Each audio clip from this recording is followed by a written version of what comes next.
A paz do Senhor Jesus, que Deus em Cristo vos abençoe. Neste momento, gostaria de estar trazendo uma reflexão para refletirmos um pouco mais na nossa caminhada. Nós aceitamos a Cristo. Quando aceitamos a Cristo, que pelo contrário foi Ele que nos aceitou, quando nós decidimos entregar a nossa vida para Cristo, nós aceitamos os seus termos, aceitamos a sua vontade. Jesus diz: se alguém quer vir após mim, negue-se a si mesmo. Então nessa palavra a gente já vê que Ele não nos obriga a servi-lo. Ele não diz: olha, você é obrigado a me servir, é a sua obrigação, eu te fiz, mas você é obrigado a me obedecer de forma alguma. Ele nos fez, nos formou do barro, nos deu fôlego de vida, nos fez a sua imagem e semelhança, mas nos deu o livre-arbítrio, ou seja, um direito de escolha. Nós escolhemos servi-lo ou não. Escolhemos obedecê-lo ou não. Escolhemos ser fiel ou não. Mas se nós formos meditar em suas palavras, em tudo Deus, Ele nos dá o livre-arbítrio, mas também nos dá o entendimento que as nossas escolhas têm consequências.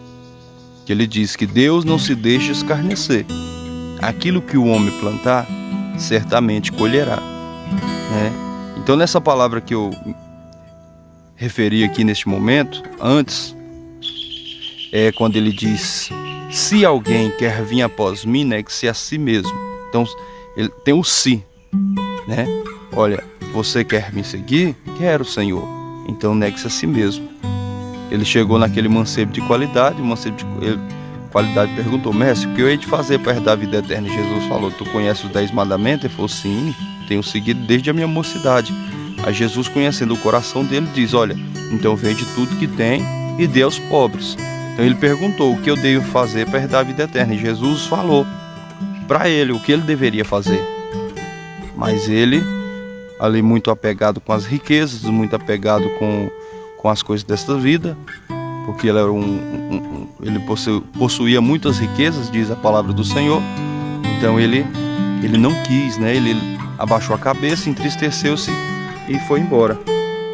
Então Jesus chega a dizer aos discípulos: é muito mais fácil um camelo passar pelo fundo de uma agulha do que um rico entrar no reino do céu. Por isso, porque a Bíblia fala: não ajunteis tesouro na terra, onde a traça e o ferrugem a consome, o ladrão a roube, mas ajuntais tesouros no reino do céu. Aqui não está se referindo que não deveremos ter riqueza. Aqui só está nos referindo de que o nosso coração não esteja apegado nas riquezas da terra, mas nas do céu, porque aonde estiver o nosso tesouro, aí estará o nosso coração.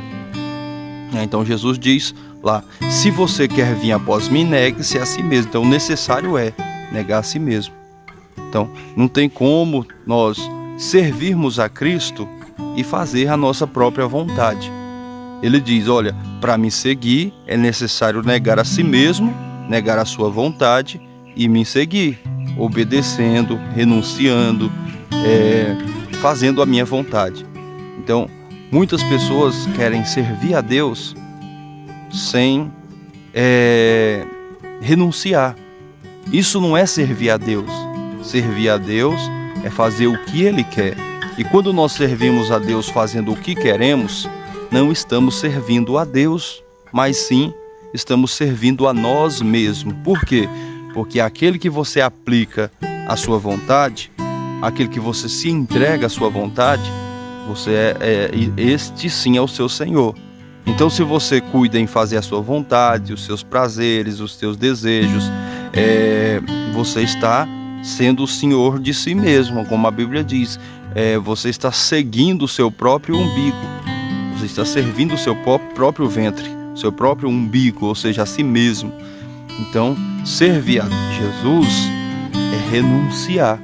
E é algo que não é feito forçado. A Bíblia mesmo diz: não fazeis a obra do Senhor relaxadamente, né? Nem, em outras palavras também diz, não fazei forçado. Então tem que ser algo espontâneo, né? Então Deus, ele agrada, ele recebe o nosso sacrifício quando nós o fazemos de corpo, alma e espírito, quando fazemos de coração, né? Então, e é assim que Deus recebe o nosso sacrifício, que denota que nós o agradamos. É quando nós fazemos porque amamos a Ele, não por medo de não ir para o céu, não por medo de sermos rejeitados naquele dia, mas porque amamos a Ele, né? Eu não vou fazer isso porque não agrada a Deus, eu tenho medo de Jesus voltar e eu ir para o inferno. Não é assim. Não, eu não vou fazer isso porque eu sei que a palavra de Deus condena, e como eu amo o meu Deus, eu não vou fazer por amor a Ele, assim como Ele fez. A Bíblia mesmo fala: sede, pois, meus imitadores como filhos amados, e andai em amor como também Cristo vos amou e a si mesmo se entregou por nós, em sacrifício vivo e cheiro suave. Então Jesus, ele veio por amor, ele não veio obrigado, ele não veio forçado, ele veio por amor, por livre e espontânea vontade. Por quê? A Bíblia fala: Deus amou o mundo de tal maneira que deu seu Filho unigênito, para que todos aqueles que nele crê não pereçam, mas tenham a vida eterna. Então, por amor, Deus, enviou seu Filho ao mundo para morrer por nós. Ele se fez maldito pelas nossas maldições, foi como o cordeiro mudo ao matadouro. Ele se entregou, ele não foi forçado, alguém pegou ele às forças e o induziu ali à cruz. Ele se entregou, né? Até mesmo quando Pilatos chega nele e fala: se você falar alguma coisa, eu posso te salvar. Então Jesus ali, ele não quis falar nada. Ele poderia muito bem falar: não, mas eu estou sendo preso injustamente, eu não fiz nada, isso tudo é calúnia, isso tudo não é verdade o que eles têm dito. Mas não, Jesus ele reconheceu que naquele momento era a hora dele. Até mesmo que quando antes ele foi no monte do Getsemane, ele orava e falava com Deus, falava: Pai, se possível for, passa de mim esse cálice sem que eu beba, mas todavia não seja feito a minha vontade, mas a tua. Então Cristo, ele nos deu diversos exemplos de que ele não veio ao mundo, ele não estava no mundo para fazer a sua própria vontade. Até mesmo certa vez os discípulos chegou e falou: Mestre, vamos comer, você não vai comer nada não? E Jesus falou: olha, uma comida eu tenho para com meu Pai, que vós não conheceis, e o meu alimento é esse, de fazer a vontade daquele que me enviou. Então, ou seja, a vontade de Cristo, o que saciava ele, o que ele queria, era pelo qual motivo, o objetivo dele era de fazer a vontade de Deus, de que se cumprisse, de cumprir os mandamentos de Deus para com ele. Então ele veio, fez o que fez, passou pelo que passou e alcançou ali a sua vitória. Depois que ele morreu, ressuscitou ao terceiro dia e chega no meio dos discípulos, ali onde ele tinha determinado para que os discípulos ficar em Jerusalém, até que do alto sejai-vos revestidos de poder. Eles estavam ali na Galiléia esperando Jesus. Como Jesus, o Jesus apareceu às duas mulheres e falou: olha, fala para meus irmãos, fala para os discípulos ir para onde eu falei, para Galiléia, que lá eles me verão. Então eles foram, e quando eles estavam lá, Jesus chega e estende as mãos e diz: é-me dado todo o poder nos céus e na terra.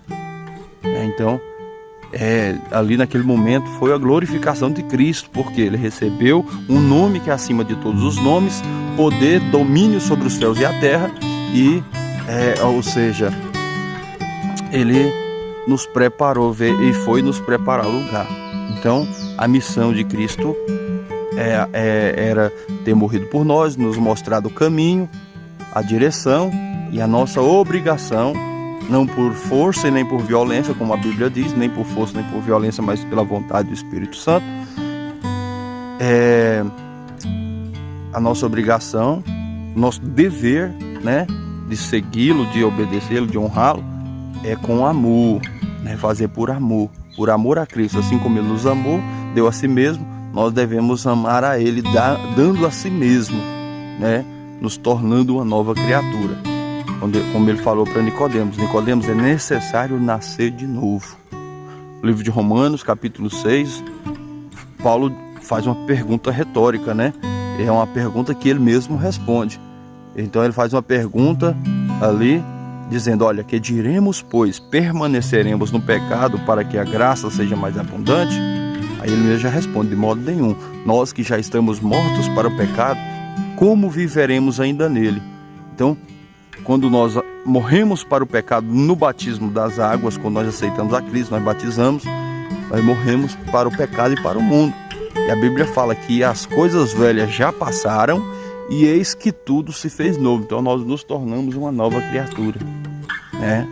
Então, servir a Deus não é da forma que eu quero, e nem da forma que eu acho que deve ser, mas é todos os dias. A Bíblia mesmo fala: não vos conformeis com este mundo ou com este século, mas transformai-vos pela renovação do vosso entendimento, para que experimenteis qual seja a boa, perfeita e agradável vontade de Deus. Então, todos os dias devemos estar buscando de Deus a sua vontade, para que nós venhamos o obedecer, nós venhamos, né, cumprir ali a sua vontade, a missão pela qual Ele nos designou.